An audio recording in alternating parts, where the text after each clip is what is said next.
pumunta sa Panginoon? May mga bagay na kung saan pinagmamalasanan natin sa buhay natin, sa puso natin, at minsan hindi natin alam kung ano ba yung tamang desisyon, ano ba yung dapat mong gawin. May mga pagkakataon yung masakit sa iyo ay di mo nagugustuhan. May mga bagay na andyan sa iyo sa puso mo na parang ayaw mo siyang bitawan sapagkat mahalaga din sa iyo. Pero di mo maintindihan kasi yung sarili mo sapagkat yung ayaw mo gusto mo siya, bitawan na siya, at minsan ayaw mo siyang bitawan. Kaya may mga pagkakataon ang Diyos yung gumagalaw. Tama po? At may mga bagay na parang hindi ka masaya, nalulungkot ka, pero pag ang Panginoon po yung kumilos, perfect po ang kanyang ginagawa. Tama po? Yung bigat na kung saan yung gusto mong iwanan, na ayaw mo, at ang Panginoon yung gagawa, at kung tanggalin man siya, nakakaramdam ka ng lungkot at hindi ka masaya. Pero sa kalaunan, mga kapatid, sabi ng ating aritin, ay wala pong iblis sa ating Panginoon, wala pong mahirap sa Panginoon, at ang Diyos ay wala po siyang katulad. Although, sinasabi ko natin na lahat ng problema na dumaraan sa atin ay masakit po siya, pero balang araw, marirealize po natin na tama pa rin ang ginagawa ng ating Panginoon. Tama? Minsan, nagugulo tayo, di natin alam kung ano yung minsan gusto at ayaw. Kaya, pagdating ng pagkakataon, ang Diyos yung gumagawa. Basaktan ka man o masiyahan ka, basta gagawin ng Panginoon yung nararapat. Amen po? So, ang kailangan lang natin is tatanggapin natin yung lahat ng bagay na nangyayari sa buhay natin. Okay? Wala dapat tayo nalulungkot doon. Although physically, talagang nakakaramdam tayo, pero ganun pa man, ang Diyos at magbibigay pa rin sa atin ng kaligayahan. Amen, no? Okay. So, pinag-uusapan natin ngayon ay ang ating pinakamahusay na paghahandog para sa ating Panginoon. Okay, pag-usapan natin ngayon, yung sinasabi po is, genuine attitude of the heart is the best offering to God. So, all our offerings, all our sacrifices, kapag hindi po maganda yung puso natin, useless po ito sa ating Panginoon. Tama po? Again, genuine attitude of the heart is the best offering to God. Sabi natin, binigyan na natin yung buhay natin sa Panginoon. Mayroon pa tayong mga bagay na binigay sa Kanya. But the Lord ay lagi nang tinitingnan yung puso natin kung maayos o hindi. Okay? So, maging aware tayo sa ating ginagawa na yung ginagawa natin, sinasabi natin na yung ugali ng pagbibigay natin na magiging mahusay at maganda yung sa Panginoon ay sana po ay magaan sa kalooban mo na ginagawa yun. Hindi ka dapat nabibigatan. Tama po? And then sabi ko niya, sa talata o sa ating kung bakit natin ito pag-usapan is to have a purity of our heart. So magkaroon tayo ng kadalisayan, magkaroon tayo ng malinis, maayos na intentions. All our motives ay dapat maayos yan. Kung ikaw ay lalapit sa Diyos, mayroon kang iaalay sa Panginoon na kinakailangan na dapat maayos ang iyong puso. Hindi po maganda na ang ating puso ay laging mayroong negatibo. Hindi po yun maganda. Kung ikaw ay isang manggagawa o lingkod ng Panginoon, be positive. Tanggalin natin yung mga negatismong ating mga pag-isip. Hindi po yun maganda sa harapan ng Panginoon. Kaya sabi natin ngayon, na binabanggit natin, okay? Ano yung tunay na salubin natin lahat? Dapat yung ating ipinagkikita. Hindi kailangan natin ay nagpapanggap. Sapagkat kahit magpanggap ka maging sa oras na ito, ang Panginoon alam niya ang tunay na kalagayan ng iyong puso. Alam ng Diyos yung salubin ng lahat natin. At hindi yung kailasan niya. Kung ikaw ay nasasaktan, napipilitan o nalulungkot o anumang mga bagay na dami meron tayo, alam po yun na Panginoon. Okay? So, ang lahat ay aking pong inaanyayahan na tumayo at ating pong babasahin yung aklat ng Matthew 22:37. Matthew 22, verse 37. Matthew 22, 37. Sabi po niya. Siguro basahin na lang po natin yung kabuuan nito, So yung pinaka-key verse po natin dito is 37. Umpisaan po natin magbasa sa 34 hanggang 40. Hanggang 40. O tama? 34 to 40. 34 tayo. Okay, so pag-ibuksan po ninyo at kung yung iba wala na Biblia o may Biblia kayo, share po tayo sa ating kapatid. Kung wala naman, ano po sa 34, when the Pharisees heard that he had silenced the Sadducees, they came together in the same place, and one of them, an expert in the law, asked a question to this him. 36, teacher, which commandment in the law is the greatest? He said to him, love the Lord your God with all your heart, with all your soul, and with all your mind. 30, this is the greatest and most important commandment. The second is like it. Love your neighbor as yourself. 40, all the law and the prophets depend on these two commandments. Okay, tayo po ay manalangin. O Diyos na makapangyarihan, narito o Diyos kami sa inyo, God. Tulungan niyo kami painunggan ng aming mga tunay na salubin. Lalo na o Diyos sa aming paglilingkod, pagbibigay o pag-aalay namin sa inyo yung aming sarili, yung mga bagay na mayroon kami, Panginoon.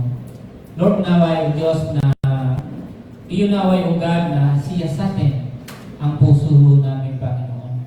Matagpuan nawa o Diyos sa oras na ito yung tunay ng aming mga kalooban, tunay ng aming damdamin, tunay ng aming salubin, Panginoon. Sapagkat tayo sa inyo ng sino mang lalapit sa inyo ay mayroong tunay at dalinsay na puso, Panginoon. Kaya sa oras na ito, maraming po salamat sa lahat ng naririto. Even Lord, I pray all our followers now, Lord, na nanonood, nakikinig ng aming pag-aaral na ito, ay mapagpala niyo, O Diyos, ang lahat. Dito sa aming simbahan, o sa lahat ng mga sumusubaybay, buksan niyo nawa, O Diyos, yung isipan namin lahat, upang naiintindihan ang manawaan namin ang iyong mga salita. Muli, pinupuri ka namin at pinapasalamatan sa tanging pangalan ni Jesus. Ang lahat ay magsabi na Amen. Okay, tayo po ay makakatunan. Umpisa natin bakit nagkaroon po yung 37 na yan na binanggit po doon. Sabi doon, sumagot si Jesus, ibigin mo ang Diyos ng buong puso, ng buong kaluluwa at ng buong pag-iisip. Bakit po yan ang sabi ng Panginoon? Sabi ni Jesus, he said to him, love the Lord your God with all your heart, with all your soul, and with all your mind. So, yan po ay sagot po yan din ng Panginoon Jesus sa tanong ng Sadducees and the Pharisees. Okay? So, pupunta ninyo yung 34, nagtipon-tipon mga Pariseo ng pabalikan nila na patahimik ni Jesus ang mga Sadduceo. Kaya, nagkaroon po dito, nagtanong sila sa ating Panginoon. 35, isa sa kanila, isang dalubhasa sa kautusan, ang nagtanong kay Jesus upang subukin ito. So, ang kanilang layunin, subukin yung Panginoon. Okay? So, gusto nilang subukin ang ating Panginoon. And then, kaya, sabi nila, Guro, alin po ang pinakamahalagang utos sa kautusan? Pag sinabi po doon sa kautusan, pag sinabi ko ano po doon sa kautusan ang pinakamahalagang utos, alin doon sa kautusan ang pinakamahalaga? Ilan ba kautusan ng Panginoon? 10, di ba? Alin yung pinakamahalaga doon? Sabi ni Jesus, pinapipilian. Kung titignan niyo po yung words na binanggit po dyan, sabi niya dito, Guro, alin ang pinakamahalagang utos sa kautusan? So, alin doon sa 10? Di ba? Tinatawag sa Pharisee, alin po niya sa 10? So, ito sabihin, nga, Panginoon, gusto nilang siluin yung ating Panginoon, gusto nilang subukin ang Panginoon kung alin doon. So, ano ng Panginoon? Why? Sapagkat yung nagtanong sa kanya, ng the law. Di ba? Kaya expert po yun, kaya ang akala niya na yung tanong ay di masasagot ni Jesus. So, hindi po basta-basta yung nagtanong. Kaya dapat hindi basta-basta ang sagot. Sapagkat sabi doon, alin yung mahal sa kautusan. So, mag-10 commandments po yun. Alin ba yung mas mahalaga doon? ngayon ay mahalaga. So hindi mo kailangan lahat po kasi yun eh. Kaya makikita po dito yung pinakamaliksing isip. Talagang sobrang napakatalino ng atin. Walang makakapantay. Wala talaga siya katulad. Di ba? Kasi sa mga ordinaryong tao lamang, sasagot tayo, pipili tayo eh. Pero sabi po natin, alam kasi ng Panginoon yung puso natin lahat, baging tayo ngayon na narito. Alam din ng Panginoon, yung expert of the law, kung ano yung heart niya. Alam din yun ng Panginoon, kaya sagot niya po yun, natubog niya po yun, yung tanong niya. Kaya walang iba po sinagot ang Panginoon.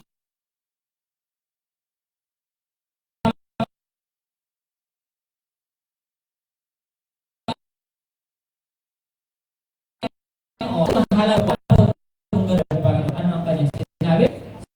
Sabi niya, so, ibig mo ang Panginoon na buo kaluluwa na buong ito na yung pride na 10 commandments. Diba? Yan yung first part. Yung first po yun, yung first part po niya, ito ang sagot ng Panginoon. Sabi, ibigin mo. Yung pong 5 na yun, papalog, kailangan mo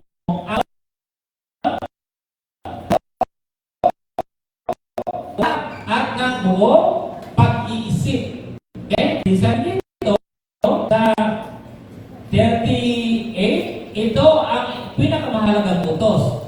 Ito naman ang pangalawa. Ibigin mo ang iyong kapwa gaya ng iyong sarili. Yung 6 to 10, yung second batch po yun na sinagot uli ng Panginoon. So napapaloob yung 10 commandments sa dalawang bagay na binanggit ni Jesus.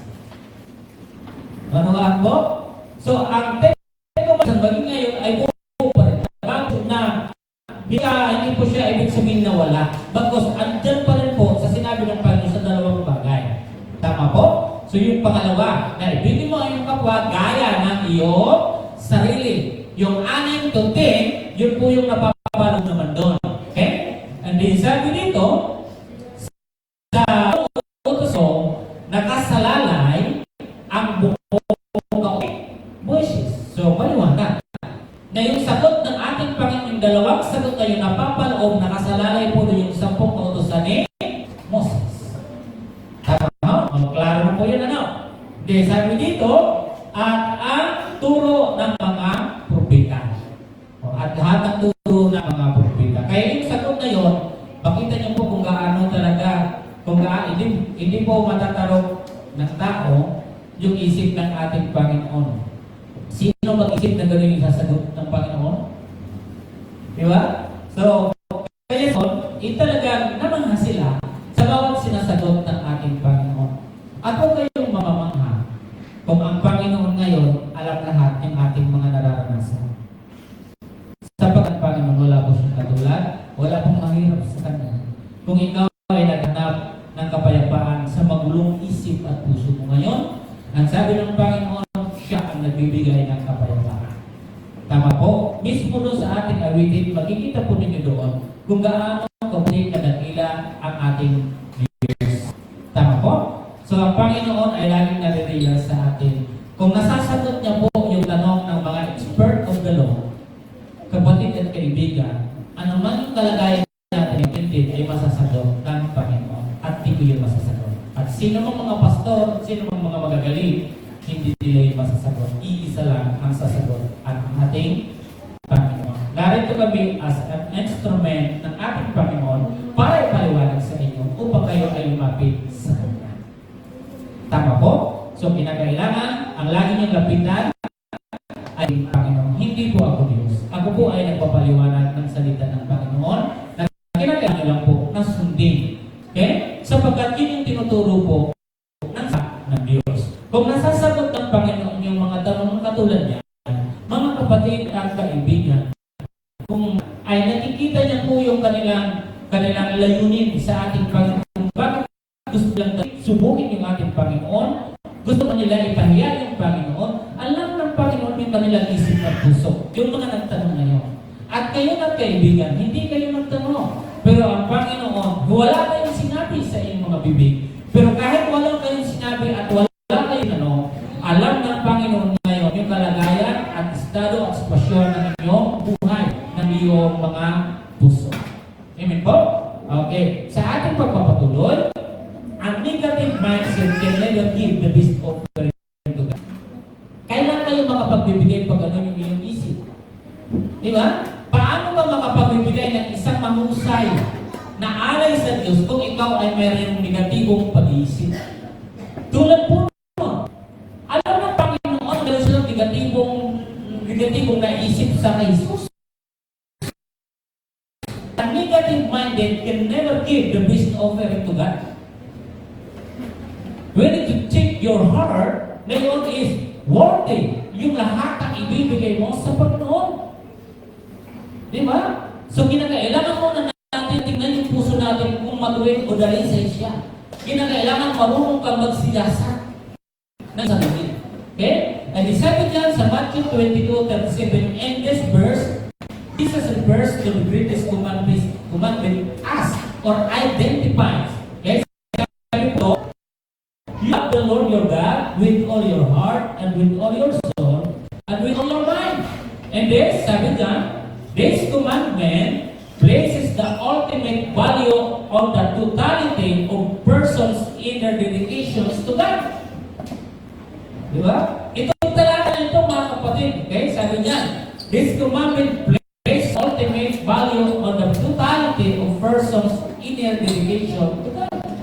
And then, it ensures our words which are not contradicted by our action. Minsan may mga sinasalita tayo na minsan kontradikto doon, kontra o laban doon sa ating kilos. Kaya ang Panginoon sabi nito, love the Lord your God with all your heart, with all your soul, and with all your mind. Maraming mga tao ngayon nagsasabi yung mahal ang Panginoon pero taywas yung kanilang ginagawa. Di ba?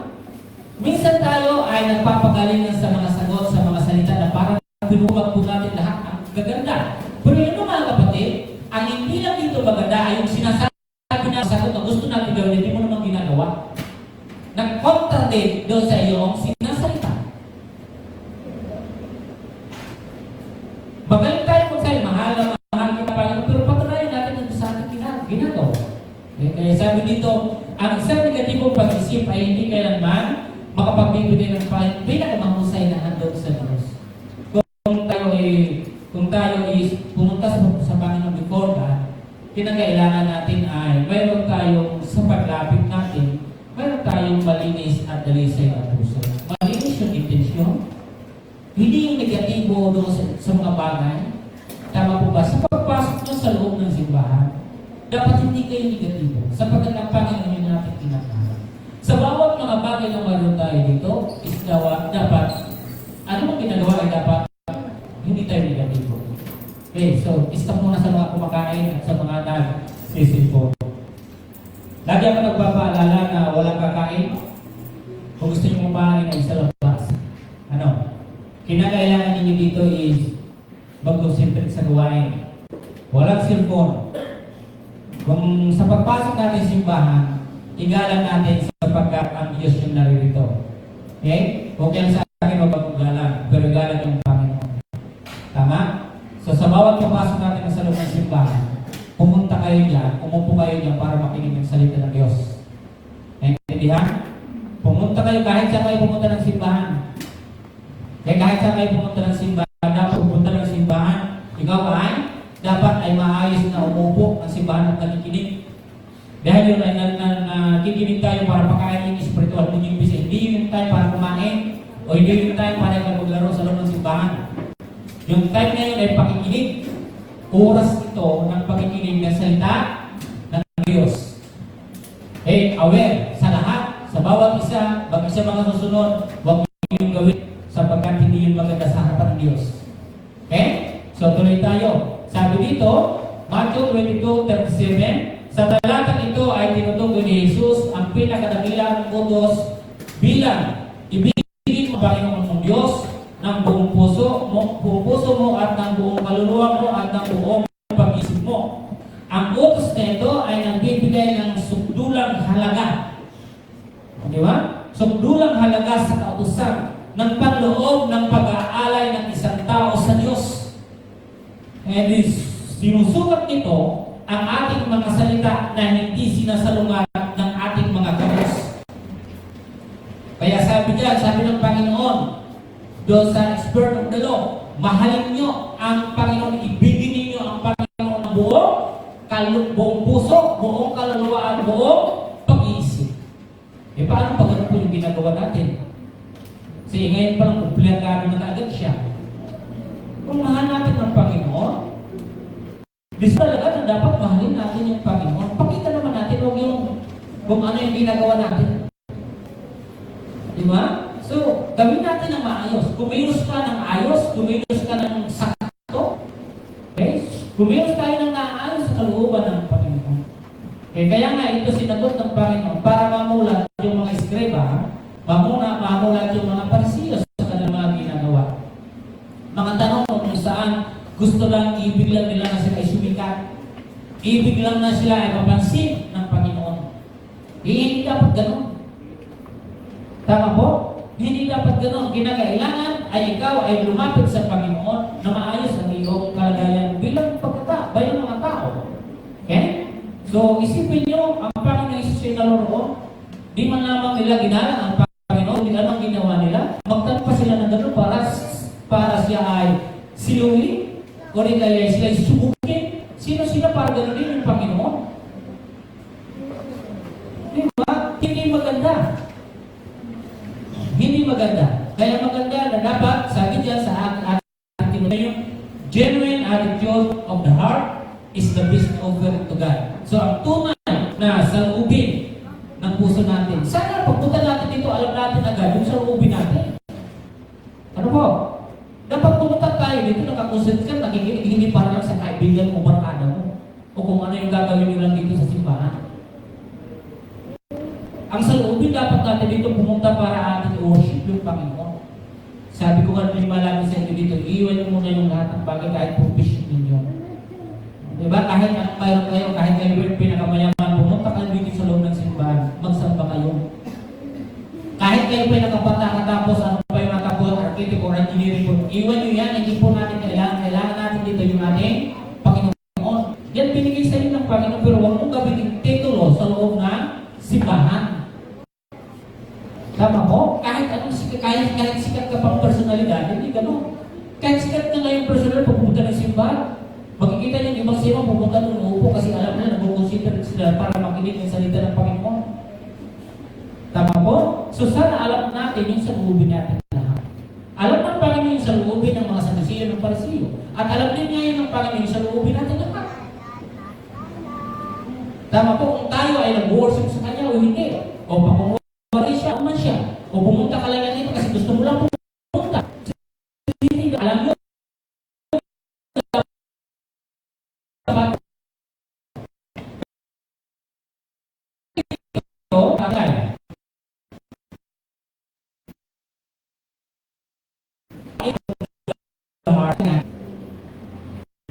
ayos-ayusin naman natin yung ugali natin.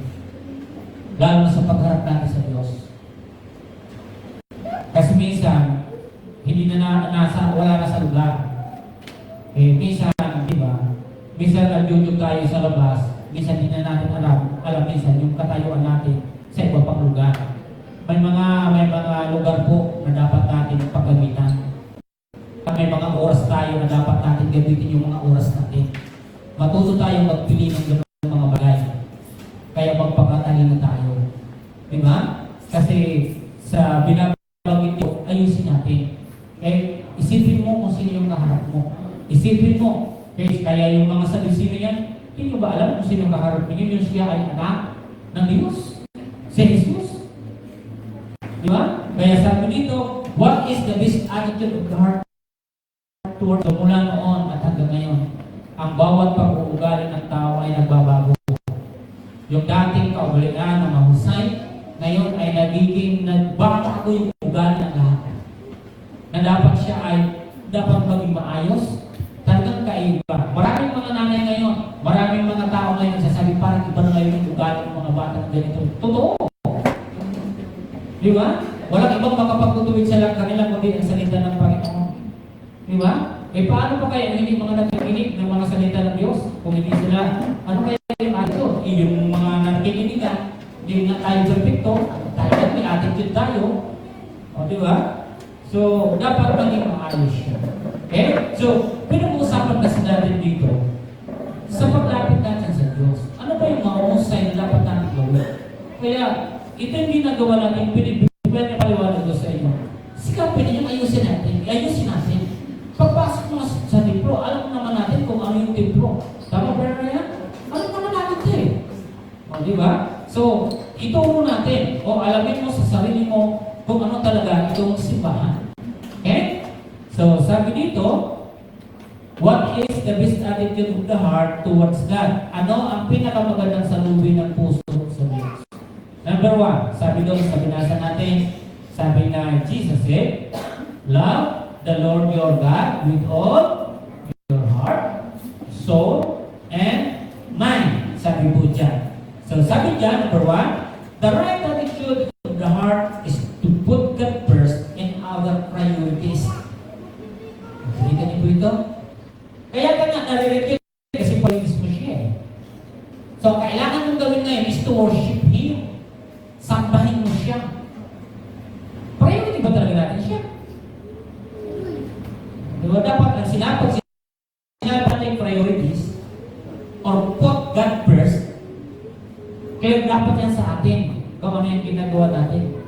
I'm here in the church, hindi dahil sa aking kaibigan, hindi dahil kahit kung kanino. Ako nagpipresto hindi dahil sa aking anak, hindi dahil sa aking asawa. I'm here now na para ipaalam sa inyo yung salita ng Panginoon. And also, gusto ko talaga magsimba sa Panginoon at mag-meet at magsalita ng aral ng Panginoon. Yan talaga yung binabagay. The right attitude of the heart is to put God first in our priorities. Ganun po mong masasabi na, love the Lord your God with all your heart. Diyan mo po siyang masasabi. Ano yung priorities ko? Di ba?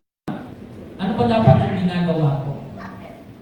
Sabi niya dito na ang sa loobin ng puso ay unahin ng Diyos ang ating mga prioridad. May mga prioridad tayo. Di ba? Lahat tayo mayroon mga prioridad. Pero sa prioridad, huwag yung tanggalin si Jesus.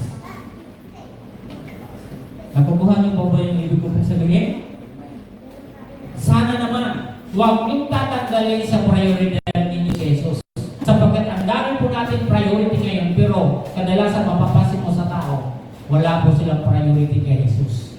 Pero sa ibang bagay, ang dami nilang priority. Dami po nilang mga inuuna. Pero pag tungkol na sa Panginoon, sabi ko sa inyo kanina yung ating introduction, yung panimulan natin, na dapat yung ating mga sinasabi, hindi siya nagkukontradict doon sa ating mga kilos. O, di ba sabi natin, ay priorities namin ng Panginoon na gano'n. Pero pagdating ng isang araw, mayroon kang nabalita, nawawala yung priorities mo sa Panginoon. Tinatanggal mo siya sa listahan. Remove mo siya sa listahan. Kasi, yun yung nangyayari. Hindi talaga siya yung pangunahin mo sa buhay mo. There are three under dito sa puntong ito, mga kapatid. Okay, basahin muna natin and bago natin basahin yung first chapter. Okay? So, letter A. On the list of things we do not leave God out or remove Him from the list. Ano yung listahan ninyo sa araw-araw ng buhay ninyo? Ako lang ang may papayo sa inyo. Huwag niyong tatanggalin, huwag niyong aalisin, huwag niyong iiwan lamang doon sa listahan. Nakuha niyo na yung lahat na ginawa ninyo pero hindi yung pinilit yung priority ninyo, yung priority natin isa, yung mga nakalistahin. Naiwan natin ang Panginoon. Saka na lang yan, ito na muna yung unahin ko. Diba? At di ba doon ang pinakamasakit, tinanggal na natin sa listahan, sa priority natin ang Panginoon. Busy ako sa trabaho eh. Busy ako sa school. Diba? Busy ako sa mga bagay. Patapos sabi ko, Panginoon, hindi priority ko ang Diyos eh. Pero sabi ko, mga kapatid kanina, Huwag maging taliwa sa sinasabi mo, yung priorities mo sa Panginoon. Okay, sabi dyan, on the list of things we do not leave God out or remove Him from the list. Natapos mo na lahat sa listahan ng mga gawain mo, pero hindi mo pa napapansin yung nakalista mo si Jesus. Ang masaklap doon, yung lista na yung iniris mo pa. Wala na si Jesus. Nagawa na lahat yung gusto mong gawin ng mga priority mo, pero nakalimutan mo talaga si Jesus. Iniwan mo siya, tinanggal mo na lang siya. Paano mo masasabi ngayon, love the Lord your God with all your heart, your soul, and your mind? Paano? Diba? And second, do not compromise your work with God with other things you do. Ang dami pong nagkukompromiso. Alam niyo po ba kung ang natin mga nagkukompromiso? Lagi ang nagkukompromiso ang Diyos. Dahil sa mga lakad natin. Ayaw natin gawin, mas madali sa atin i-compromise ang Diyos kaysa doon sa mga gawain natin. Nakikipagsitil pa tayo di ba? Minsan nakikipagsitil pa tayo doon sa mga usapin na katulad nito. Pero yung ating Panginoon, laging nagkukompromiso ng tao. Hindi muna ako dyan kasi, pastor, ganito yung mayroon kami gagalitin. Ay, sister, hindi ako yung makapagano kasi lagi natin kinukompromise yung Panginoon. Nawala tayong kabatid-batid, akala natin, sabi natin, love the Lord your heart, love the Lord with all your heart, your soul, and your mind. Wala kang kaalam-alam, hindi mo naman talaga yung ginagawa. Dahil kung kompromiso mo, na dapat ikaw ay naroon sa Kanya, pero kompromiso mo nabibigyan mo pa ng halaga yung mga bagay na kung saan gusto mong gawin. Sa kanila yan. Okay, number 3, make sure you really put God first. Kailangan mo siguraduhin mo na ginagawa mo na talaga yan. Okay? Kaya mga kapatid, sabi niyan, siguraduhin, inuuna mo talaga ang Diyos. Kung hindi, magsisinungaling ka. Pinagmumulaanan mo yung sinasabi mo mismo ng iyong ginagawa, hindi ako. Diba? Kaya kung mayroon po na sa'yo niya, tingnan mo muna yung sarili mo. You need to check yourself. Dahil ikaw yung nagkamali, hindi kami yung nakapuna sa'yo. Ikaw yung gumawa niyo. Ikaw yung sabi na ganito na yung risk mo ang Panginoon. Pero bakit mo naman ginagawa? Okay? So, sabi po riyan, Psalm 15 verse 22. Unang Samuel. Anong po ngayon? Unang Samuel po ba? Unang Samuel 15. Unang Samuel 15:22. Babasahin ko po sa inyo mga kapatid Tingnan niyo ito mga kapatid. Sabi sa 22, sinabi ni Samuel, akala mo ba higit na magugustuhan ni Yahweh ang handog na hain kaysa pagsunod sa Kanya? Ang pagsunod sa Kanya ay higit sa handog at ang nagiginig ay higit sa hain taba na tupa. Di mo ba? So dito mga kapatid, mas maigi yung nagsasabi ka ng love the Lord your heart. Dapat ito ay sinusunod at dapat mo ito yung ginagawa. Kasi mas higit po ito doon. Okay? Kaya sabi niyan in Samuel said, does the Lord take pleasure in burnt offerings and sacrifices as much as in obeying the Lord? Look, to obey is better than sacrifice. To pay attention is better than the fat of rams. Alam mo ba ito na nangyari nito? Ang akala ni Saul ay magiging mabuti yung kanyang ginagawa kung lahat ng mga hayop na hindi niya pinatay ay magiging kapuri-puri sa kanya ng Panginoon. Pero sa paggawa po niya noon, ito po yung naging salita. Kasi sinuko po si Saul na dapat patayin yung lahat. Yung mga hayop walang dadalhin. Pero ang ginawa niya, pinili niya yung mga malulusog ay para ihain sa Panginoon. Ang sabi ng Panginoon patayin, hindi dalhin. Ay nanghinayang po si Saul. Ang sabi niya, hindi iaalay dito sa Panginoon. Hindi po siya sumunod sa utos ng Diyos. Bagos kinuha niya para ialay. Kaya ito po yung nabanggit dito. Naglabag si Saul. Kaya yung kanyang pagiging hari, tinanggal po siya. Hindi po siya sumunod sa Diyos. Wala po siyang paggalang sa Panginoon. Kaya tinanggal po siya sa pagiging hari. Huwag hanawin dumating sa punto sa atin na habang tayo naglalakbay bilang isang Kristiyan, huwag tayo yung sobrang maging mataas ang tuktok ng ating ulo. Naunawaan po? Dapat ngayon pala, matuto na tayo kung paano tayo nagpapakabalak. Huwag tayong hilahin na kung anong meron tayo dito para magmalaki tayo. Kasi wala kang mapupuntahan yan. Tama po? Isipin mo yung expert of the law. Ganun kagagaling di ba? Para nakala nila, okay kami ng ganito para hindi nila kailangan sa Jesus. Huwag niyo po yung gagawin. Kasi pag yun ay ginawa po natin, malungkot yung katotohanan, ang buhay natin ay mapapalayo sa Diyos. At di mo ngayon masasabing love the Lord your heart, your soul, and mind. Tapos ganun yung ginagawa natin. Hindi mo yung mapapatunayan yung ginagawa mo na yan. Manawaan po? Okay. Pangalawa,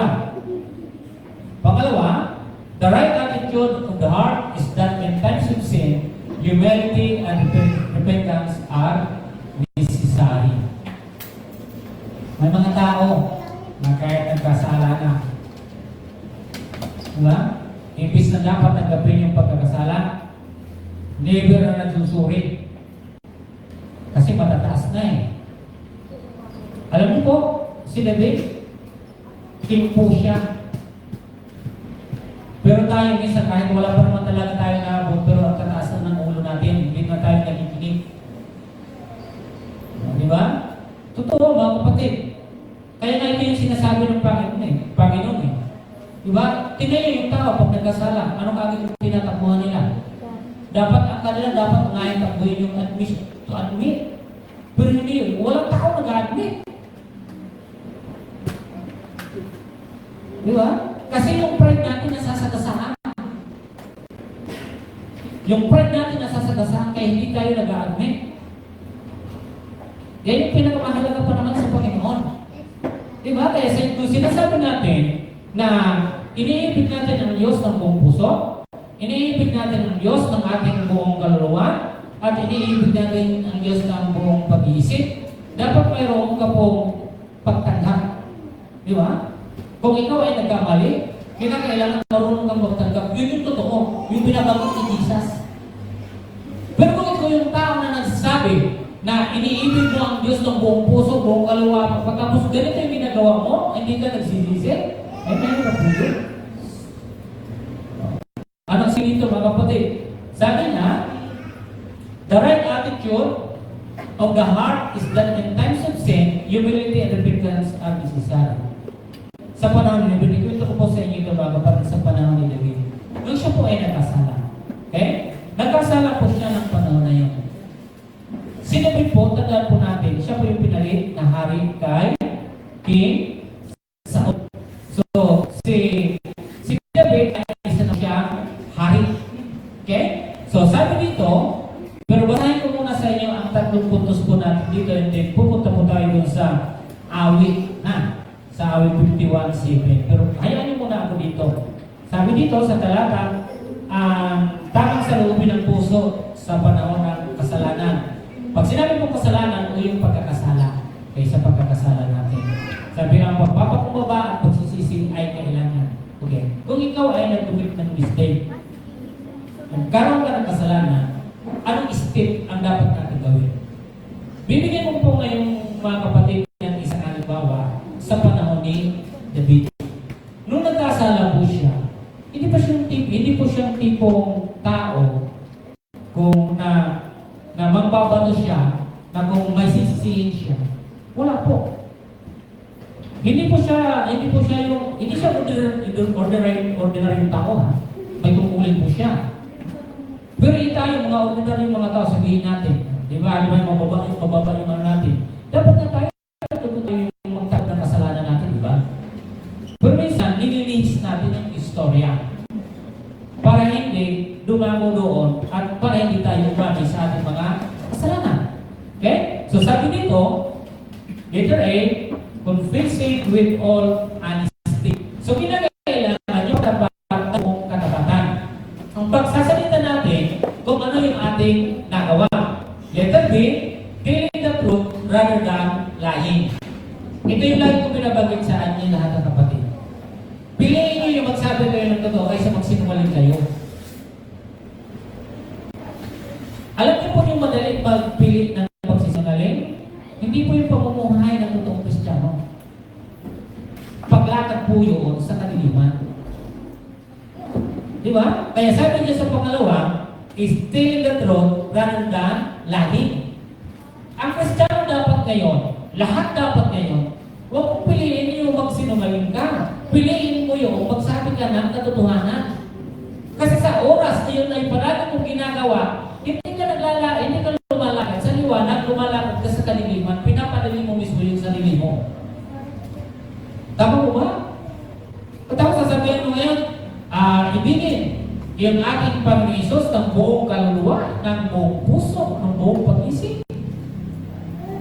And then 3, accepting who you are. Ito yung problema ng tao, di ba? Ito yung problema ng tao, yung pagtanggap kung sino ka. Ayan, sino ka ba talaga? Puntahan natin yung Psalm 51 verse 17. Basahin ko pwede sa inyo mga kapatid. 51 verse 17. Pwede pong pakilagay. Awit. 51:17. The sacrifice pleasing to God is a broken spirit.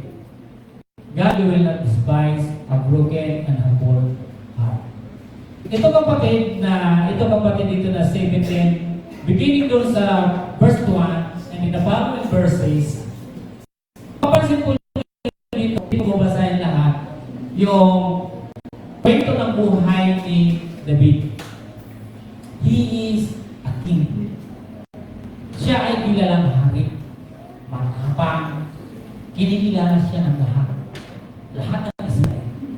Sa panahon na noon, mga kapatid, mayroon pong paglalamay yung kanyang mga tauhan, si Joab, si Urias na asawa ni Bathsheba, ay sila po ay umalis sapagkat sila ay magkikipag-digma. Okay? So, si David ay hindi sumama. Siya ay natulog doon sa kanyang palasyo. And then, nang magising siya ay naglalagad doon sa pinakataas ng kanyang palasyo. Okay? Nung naglalagad po siya doon sa palasyo, ay may nakita po siya isang magandang babae. Hindi lang babae. Tama yun. No? May nakita po siya, hindi lang sabi ko babae, kundi maganda babae. Ganito yung nangyari. Nung mapansin siya, anong ginagawa ni Bathsheba? Siya ay naliligo. Sino yun dito yung mga lalaki na mayroong turing bahay? Mayroong turing bahay nyo? Huwag kayo nung kaakit ha, kasi delikado. Ano? Oh. Nung umakyat po si David, may nakita siya ng isang dilag. Magandang babae. Nung makita niya, anong ginagawa? Siya ay naliligo. At yun ay katatapos pa lang ng kanyang monthly period. Okay. Para nakakaya magbitin po, para wala akong magagawa. Yun po talaga yun. So, naiisa natin para hindi masyado masabwa. Okay? So, yung buwan ng dalaw. Ayan. So, mas maganda yun, buwan ng dalaw. Yung monthly period. Okay, tama? Monthly period siya. So, ganun nangyari. And then, ang ginawa ni David, inimbitahan niya si Bathsheba sa kanya bahay. At nung inimbitahan po yun, doon po nagkasala si Hari David. Na habang yung kanyang mga katauhan ay nagkikipaglaban para sa pagtatanggol ng Israel, si David naman ay naglalaro na apo. Siya ay nagkakasala. Nung siya po ay naglalaro na yung pagkakasala na yun, natapos niya yun, at dumating naman po yung si Urias, si Joab at ang lahat. Hindi nyo mawaalam mga kapatid na isa doon sa kawal ni David ay asawa po si Bathsheba. si Urias. Nakasama po at mandirigma, doon kasama po ni David. And then pagdating po doon, pinauwi ni David sa Urias. Ang sabi ni David, umuwi ka na. Dahil mahaba yung paglalakbuhin mo, umuwi ka na. Pero na dapat umuwi siya dahil natusin sa nangyari. Sabi niya, ay napansin niya na hindi umuwi si Urias po naman. Sapagkat ang kanyang malasakit, hindi kaya ng aking konsensya, hindi maagin ng aking puso, na aking makasama yung namumuno at lahat ng narito, itinaalis ako akong pakaligaya sa piling ng aking asawa, mas mabuti pa, dito na lang ako magdama. Ang nangyari mga kapatid, okay, ng magdama. Gumawa ng paraan si David uli na kung may kaaway, ay kung mayroon uling pag-ibig na, ang ginawa ni David, itong asawa niya, asawa ni Bathsheba na sa Urias, ang nalipunod ay isinuong ni David sa lupan upang mamatay si Urias na asawa ni Bathsheba. Kaya gawin yung ginawa ni David. Na walang kaalam-alam si Urias na may ginawa na si David doon sa kanyang asawa. Eh, sa pagkatapos nun, nung hindi umuwi si Urias, ang ginawa naman ni David, naghanap siya ng paraan para maipapatay si Urias para makuha niya si Bathsheba. At nangyari yung plano ni David.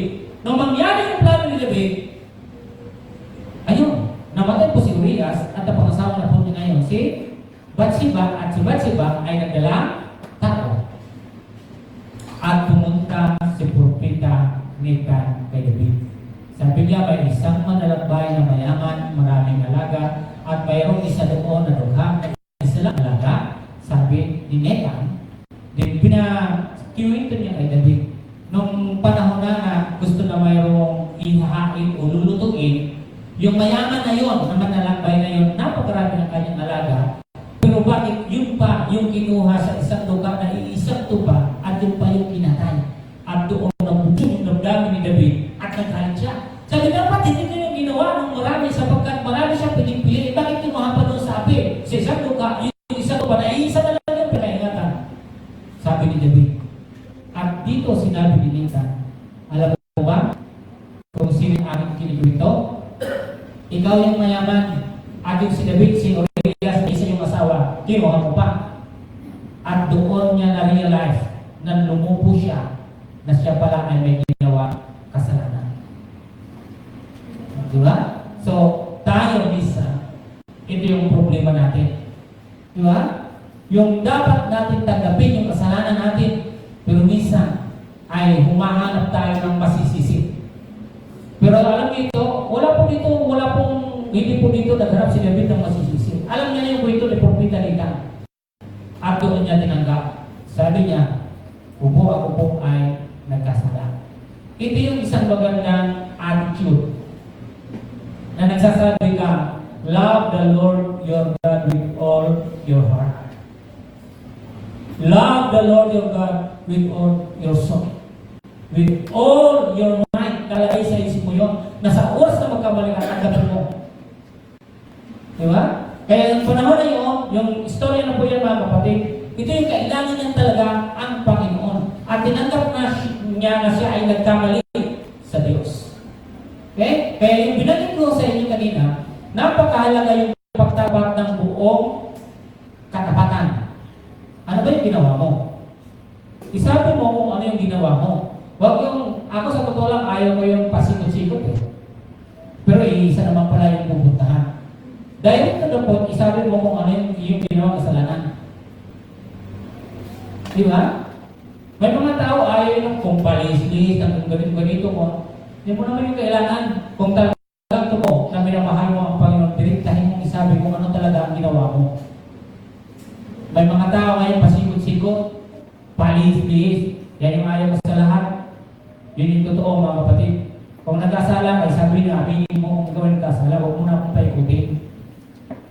Hindi natin kaya hindi po natin kaya paikutin ang isip ng ating Panginoon.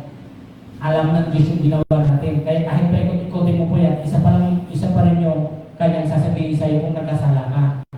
Hindi mo na lang kung ikaw ay nagkasala. Kaya ng panahon po noon, inabi ni David, ako ay nagkasala sa iyo, Panginoon, dahil may ginawa po akong mali sa iyo. ay kinuha ko yung asawa ni Urias, pinapatay ko si Urias. Doon, nag-umpisa na sabi ni David, hindi ako naging karapat-dapat sa inyo. Isang lingkod po ako ninyo, pero hindi ako naging karapat-dapat. Pero alam po ninyo mga kapatid, sa pagpapakababa, di ba sinabi natin dito, yung ang pagpapakumbaba at pagsisisi ay kailangan. Okay? Hindi pagpapangka. Kaya lang yung pagpapakababa. Kaya sinabi kahit hari po siya, marunong po siya magpapakababa. Okay? Tayo. Kahit hindi tayo hari. Huwag tayong nagmamataas. Matuto tayo magpakababa. Kung may kasalanan, may kasalanan. Kasalanan yun, ginawa mo yun. So, tanggapin mo yun. Okay? And sa kabila nun, di ba, nag-ano po, dala ko sa Batsiba, hindi yung pinagpala. Yung ay naman. Lahat ng mga ginagawa natin, lagi yung tandaan, lagi may bunga. Kaya lihim, o di mo masasabihin, lagi may bunga yung ating mga ginagawa. Sa mabuti o sa masama. Kaya ang nangyari po rin, hindi pinahintulot na mabuhay yung bata na matay ang bata dahil sa nagawa ng kasalanan ni David. Okay? So, third, pinakahuli. The right attitude of the heart is the foundations of trusting God rather than yourself. Yung reliance on God. Kailangan po natin is to rely. Kailangan natin is to depend on God. Kasi ang tao, pag sobrang matalino, sobrang may kaya, sobrang mayroon, ay mapagmataas. Sabi doon sa words, sabi na dito, do not lean your own understanding. Di ba? Yun yung isang problema ng tao. Okay, so patapos, love the Lord all your heart, your soul, and mind. Pero isa, mga kapatid, na magandang attitude, mga kapatid dito, is yung ating pagtitiwala. Sabi diyan, the right attitude of the heart is the foundations of trusting God rather than yourself. Ang tao, nagiging mahambog eh.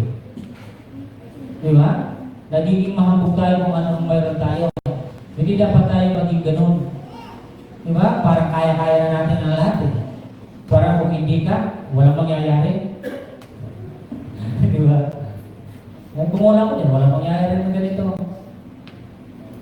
Di ba? Kung galing ba yan ng isang Kristiyano, ating ba sa magawa ng Panginoon? Di ba? Huwag niyo sabihin, baka yung pagsasabi na natin ng gano'n, baka bumalik sa iyo. Minsan mag-iisip tayo pag maging gano'n. Ano? Na huwag kayo magsasabi na gano'n kung hindi dahil sa akin. Kung wala kami dyan, wala ng ganito, wala ng ganito. Di ba? Hindi maganda. Kasi sa totoo lang, pag sinabi mo yan, siguraduhin mo na yun ngayon mangyayari. E paano kung hindi? Di nagmamalakit sa iyong sarili. Iwasan niyo yung pagbabangkit lagi ng ganito. Kahit sa bahay niyo, kahit sa trabaho ninyo, kahit saan kayo, sa anumang mga sama, kahit dito, sa loob ng simba mo kayo naririto, huwag kayo magsasabi ng gano'n. Kasi hindi ikaw yung may hawak ng simbahan. Ang may hawak ka, Panginoon. Tama kami. Wala ko inaulit dito sa inyo. Hindi naman sabihin namin na, kung hindi dahil sa akin, hindi ito ganito. Sabihin ko sa iyo mga kapatid, kahit umalis po kami dito, magpapatuloy na. Panginoon, bakit po ito nagpatuloy? Ang nagtayo po natin dito, yung sinugo ng Panginoon, tuloy-tuloy naman. Nung pumunta kami dito, tuloy-tuloy naman. Umalis ka, wala naman. Tuloy naman yung gawain ng Panginoon. Kaya huwag kayo masasabi ng gano'n.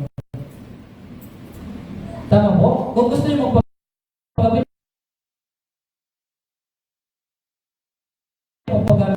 huwag nyo isipin yun. Lahat tayo ay importante sa Panginoon. Tama? Lahat tayo ay may halaga sa Panginoon. Pero huwag mo masyadong papahalagahan ang sarili mo. Tama? Okay. Sa Diyos, sa pangatlo. Trust in God. Umasa ka sa Diyos. And the second, include God in your ways. And the third, victory is in God. Tama po? So, yung tatlong yan mga kapatid, isang magandang bagay po yan, isang magandang pag-uugali. Huwag yung parang ang galing-galing mo na eh. Diba? Parang ang galing-galing mo na. Kaya ka na ito. Huwag kang tatayo ng ikaw lamang sapagkat di mo kaya. Without Jesus in your life, you can do nothing. Tama? O, basahin natin sa aklat na sa bansang ito. Proverbs chapter 3, 5, and 6. Tingnan niyo mga kapatid. Napakaganda ng po yan. Sa Tagalog man siya o English po siya. Basahin po ninyo, napakaganda po yan. Sa Kawikaan chapter 3, 5, and 6. Trust in the Lord with all your heart. O di ba sabi natin kanina? Love the Lord with all your heart. And then, and not rely your own understanding. Minsan nagre-rely tayo, no? Parang sapat na. Hindi maganda yun. Think about Him in all your ways. And He will guide you on the paths. Diba? Oh, sabi niya dito. Oh, sabi niya dito sa Tagalog. Babasahin ko mga kapatid. Sabi niya, kaya puso at lubusan. Huwag sa sarili mo. Ha? Huwag mong ibigay sa lubusan yung sarili mo. Sabi niya, at huwag ka manangan sa sarili karunungan. Siya ay sanggunian sa lahat mong mga balak at kanya ka itutumpak sa lahat ng iyong lahat. Okay, ibig sabihin, pag-isip tayo. Diba?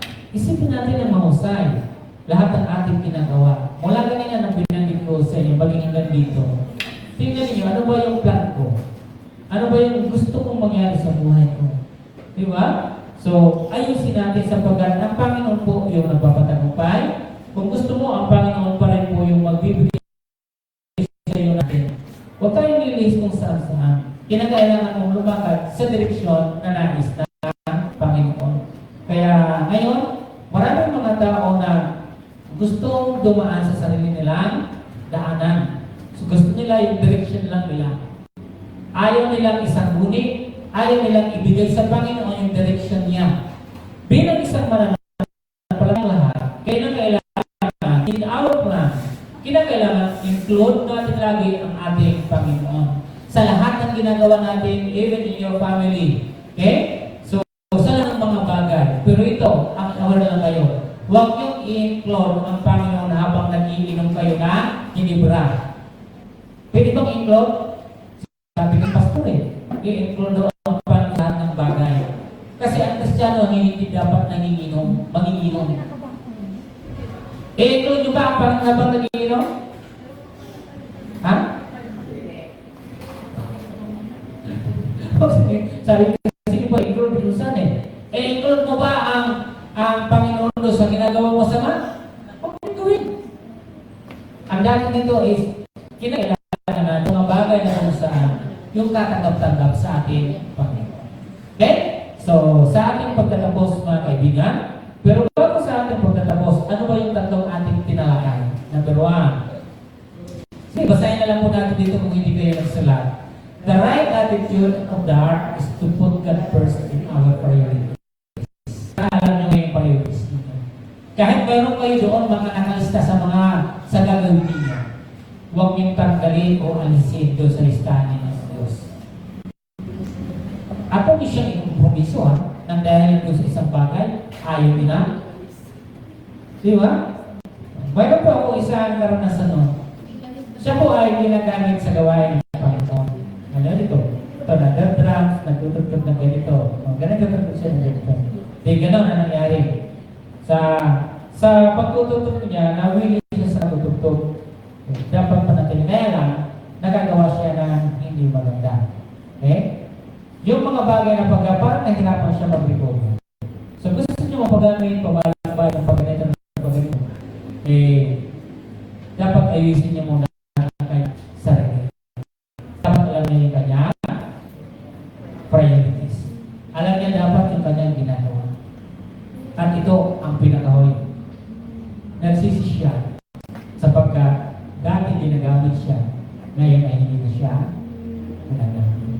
Sayang, kasi iba ang kanya priorities. Kaya hindi mag-iingat tayo sa ginagawa natin. Pangalawa, sabi niya, the right attitude of the heart is that in time of sin, humility and repentance are necessary. Tama, kailangan natin. Kasi minsan nagkakasala tayo. Like David, makita po natin kahit hari po siya. Pero andyan yung kanyang puso na gusto niya mapakababa sapagkat alam niya ang pinaglilingkuran niya ay ang Panginoon. So kailangan lagi natin yung pagsisisi. Kailangan natin yung sinasabi natin yung repentance. Amen? So, mahalaga po yan. And thirdly, ugali kasi yung pinag-usapan natin. The right attitude of the heart is the foundation rather than yourself. Tama? Ugali natin na ang buhay natin, kinakailangan natin is to rely on God. Sa dapat-dapat nating pagkatiwala. And then, masasabi mo ngayon, sasabihin mo ngayon, and Jesus said, love the Lord your God with all your heart, with all your soul, and with all your mind. Okay? Sa ating pagkatapos, ito po yung napapaloob. Sabi po dito, in the Old Testament prophets and writers often advocate the people for offering sacrifices. Ang pinakamahirap yung corrective, ang hirap kasi parang nasusumpal-pal ka dito eh. So, in the Old Testament prophets and writers often corrected the people for offering sacrifices while their hearts were far from God. Yung open review, yung mapagsabihan ka ng ganito ng isang bagay, masakit siya. Okay? Pero, bahagi yun ng buhay natin, katulad ng mga writers in Old Testament, mapapansin po natin kung paano nila inaayos. Kasi nag-over ang layo sa puso. Pumupunta ng simbahan, iba naman yung mga ginagawa sa ng simbahan. Di ba? Dapat andyan ka sa quietly, dapat andyan ka sa simbahan, na talagang ikaw ay yung devotion mo sa Panginoon. Hindi yung pumunta ka ng simbahan, ang layo-layo naman ang puso mo. Pumunta ka sa simbahan, ginamay mo yung kagabi mo, kung ano pa yung ginagawa nyo. O, di ba? Kaya kung ito yung pinagin niya dito. And writers often corrected the people for offering sacrifice while their hearts were far from God. Stressing that true devotion comes from a contrite and sincere heart. Yung pagsisisi at yung ating tapat na puso. Okay? Contrite heart. Yung pagsisisi. And then, wala na ba yung New Testament? And the New Testament reaffirms this principle. Kung ano yung ginawa doon, it is reaffirms the principle emphasizing the importance of an internal relationship with God through Jesus Christ. Tama po? So yun at hanggang ngayon, anong pa rin po siya? Okay, so ang Panginoon, inaayos yung relasyon natin sa panahon natin ngayon. Kaya nga sabi ng Panginoon, ang bibig ninyo, ang bilis magbigkas ng pangalan ko, pero yung puso nyo ang layo. Diba? Iba kasi yung ginagawa eh. Okay? Kaya sa lumang tipan, ang mga propeta at manunulat ay madalas na tinutuwid ang mga tao sa pag-aalay ng mga sakripisyo habang ang kanilang puso ay malayo sa Diyos. Alam niyo ba na hindi biro yung pagtutuwid? Ang kagipan sa pagtutuwid, marahil magtampo ka, tayo mo na. Kasi tinuwid ka. Pero para sa iyo, isang Kristiyano ka. May mga Kristiyano, may mga tao na ayaw magpatuwid. Pero may mga tao na papatuwid. May mga Kristiyano, ayaw magpatuwid. May mga Kristiyano rin nagpapatuwid. Alin ka sa dalawa? And then sabi dito, na binibigyan din na tunay na debosyon ay nagmumula sa isang nagsisisi at tapat na puso. Sa bagong tipan, ay may pinagtitibay ang prinsipyo ito na binibigyan din ang kahalagahan ng panloob na relasyon sa Diyos sa pamamagitan ni Hesus Kristo. Amen? So lahat tayo, mayroon tayong pag-uugali. Lahat tayo mayroong attitude. Attitude na ayusin nyo yung pagdala. Mayroon tayong mga pride. Lahat tayo may pride. Pero nagiging masama yung pride pag nagagamit po siya sa kamalian. May attitude tayo, pero pag magamit po natin yung attitude sa ibang ganda, hindi siya makabubuti. Tama po? Mahal ba natin ang Panginoon? Ipakita natin yung tunay na dalisay ng ating paglilingkod para sa Kanya. Yung mahusay na paglilingkod para sa Panginoon. Amen? Tayo po lahat tayo mananangin. O Diyos, kung nakapangyarihan. Kami po ay naririto at nagpapasalamat pa. Lord God, sa aming mga pag-uugali, tulungan niyo kami hubugin at mapaghusay namin ito, Panginoon. Tulungan niyo kami, Panginoon. Lord God, tulad ng mula sa lumang timahan na nagsasakripisyon, nagbibigay pero malayo yung puso. Nais ninyo, Panginoon, na patunayan namin yung sinasabi namin na ibigin namin kayo, Diyos, ng buong puso, ng buong kaluluwa at isipan, ay pinakailangan gawin namin ito ng mahusay. Gawin namin ito niya sa isip at puso kundi sa aming mga kilos, na hindi ito ay nagkontradikto, Panginoon. Tulungan niyo kami, O Diyos. Salamat sa mga salita na binigay niyo sa amin. Tulungan niyo kami na maging mahusay na mananampalataya upang sa kahusayan namin bilang sa mananampalataya, mahusay yung aming anong nakikita sa aming mga panlabas na kanilang lahat ng aming mga kinikilos. Purihin kayo sa tayong pangalan na Jesus. Ang lahat ay magsabi na